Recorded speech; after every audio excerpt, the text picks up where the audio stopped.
सिंधुदुर्ग जिल्ह्यातील वेंगुर्लेचे सुपुत्र आणि माहीमचे उद्धव बाळासाहेब ठाकरे शिवसेनेचे आमदार महेश सावंत यांनी आज सावंतवाडी तहसीलदार श्रीधर पाटील यांना जाब विचारत धारेवर धरलं। शेतकऱ्यांना फळ पीक विमा योजनेचा लाभ देण्याबाबत मागणी करीत निवेदन सादर केलं। उद्धव बाळासाहेब ठाकरे शिवसेनेचे विधानसभा प्रमुख रुपेश राऊळ यांच्या पुढाकाराने फळ पीक विमा योजनेच्या ई-पीक नोंदणीबाबत सरकार आणि कंपनीच्या गोंधळाबाबत जाब विचारला।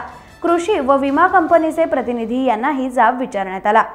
फळ पीक आहे आपल्याकडे हा आंबिया बहार म्हणून रब्बीचा हंगाम घेतला जातो, पण हे दरवर्षी काढतात ना। हो, ई पीक आताची प्रोसिजर एकदा झाल्यानंतर दरवर्षी कशाला लागते त्याला पेपर? तेच पेपर द्यावं लागते ना, तुमच्याकडे डॉक्युमेंट असणार, दरवर्षी त्याची काय गरज आहे? ते जागा तीच आहे ना, जागा तीच आहे, पेपर तेच आहे, गेल्या वर्षी शेतकऱ्यांनी त्याचा लाभ घेतलाय तुमच्याच कंपनीकडून। मग अशा वेळी तुम्ही शेतकऱ्यांना हा आता त्रास का देताय? त्रासच आहे ना। आता आहे का, आता मागच्या माझं म्हणणं काय म्हणजे आता त्या रब्बीची मुदत संपली, आता तुम्हाला पाहिजे होता रब्बीचा, आता रब्बीची मुदत संपली, आता ऑल म्हणजे आता ऑल सीझन म्हणजे आता संपूर्ण वर्षाचीच पीक पाण्याचा सीझन आता सध्या सुरू आहे। मग आता एकतर त्याच्यामध्ये पर्यायी मार्ग काढावा लागेल, कारण की आता ही जी मुदत संपलेली आहे, एकतर संपूर्ण वर्षाची जी पीक पाणी आहे ती तुम्ही ग्राह्य मानायला पाहिजे। संपूर्ण वर्षाची साहेब आम्हाला चालते, संपूर्ण वर्षामध्ये त्यांनी आंबा म्हणून जर किंवा काजू म्हणून ह्या पिकाची नोंद घातली तर ती चालू शकते, पण हा ते 23-24-25 फक्त त्याच्यावर नोंद 7-12 वर असणं गरजेचं आहे। नाळ पूर्ण कोकणात जुळलेल्या वडिलांचा जन्म गावात झालेला आहे।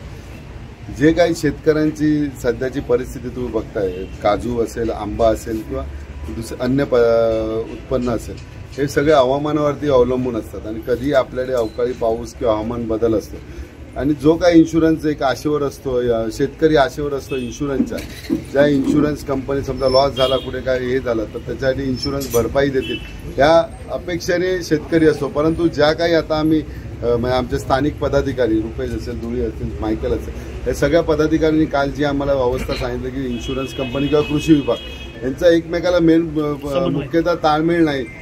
ज्यानंतर त्यांचं ई पीक असेल किंवा त्यांची पाहणी करायचं असेल, हे काम कृषी विभागाचा असतो, इन्शुरन्स कंपनीचे एजंटचे कोण असेल प्रतिनिधी त्यांचा असतो। परंतु शेतकऱ्यांना कसा वेटीस धरायचा आणि शेतकऱ्यांचा कसा लॉस होऊन इन्शुरन्स यांच्या काय खिशातले पैसे देत नाही। केंद्र शासनाची ती स्कीम आहे की 90% केंद्र शासन त्यांना इन्शुरन्स देत असतो, परंतु हे इन्शुरन्सचे पैसे कधी कमी शेतकऱ्यांना, जास्त बँकेला, त्यांच्या जुई कुठली बँक असेल त्या बँकेला फायदा होतील ह्या पद्धतीने ते काम करत असतात।